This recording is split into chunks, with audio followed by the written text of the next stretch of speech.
Star Academy, Alexia Laroche-Joubert révèle pourquoi elle a refusé le poste de directrice. Mercredi 19 octobre 2022, la productrice française Alexia Laroche-Joubert était l'invitée de Jordan Deluxe, pour Télé Loisirs.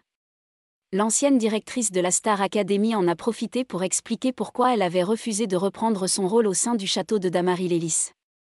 Depuis près d'une semaine, l'animateur phare de TF1, Nikos Aliagas, a sonné le coup d'envoi de la nouvelle saison de la Star Academy, avec la réouverture des portes du célèbre château de Damaris-Lélis.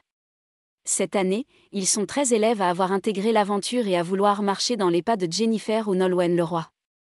On retrouve Léa, Amis, Sanzo, Enola, Louis, Tiana, Carla, Chris, Stanislas, Hassen, Julien, Paola et Anisha. Mais pour aller le plus loin possible dans l'aventure, les élèves de cette nouvelle édition vont devoir être très assidus et suivre les cours de leur nouveau professeur. Au programme, danse, théâtre, expression scénique, sport et chant. Sans oublier les éternelles évaluations. D'ailleurs, les noms des candidats qui risquent l'élimination cette semaine ont été dévoilés.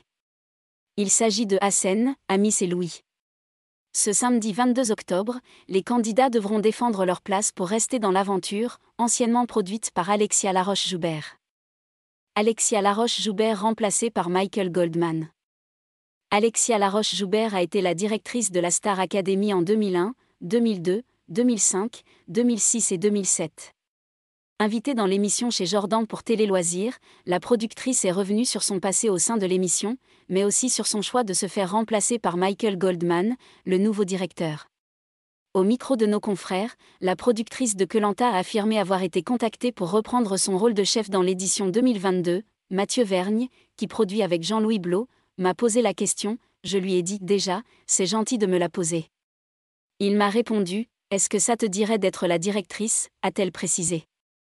Finalement, après quelques jours de réflexion, Alexia Laroche-Joubert avait pris sa décision, je l'ai rappelée au bout de 2-3 jours et je lui ai déclaré, je pense que c'est bien que ce soit quelqu'un d'autre.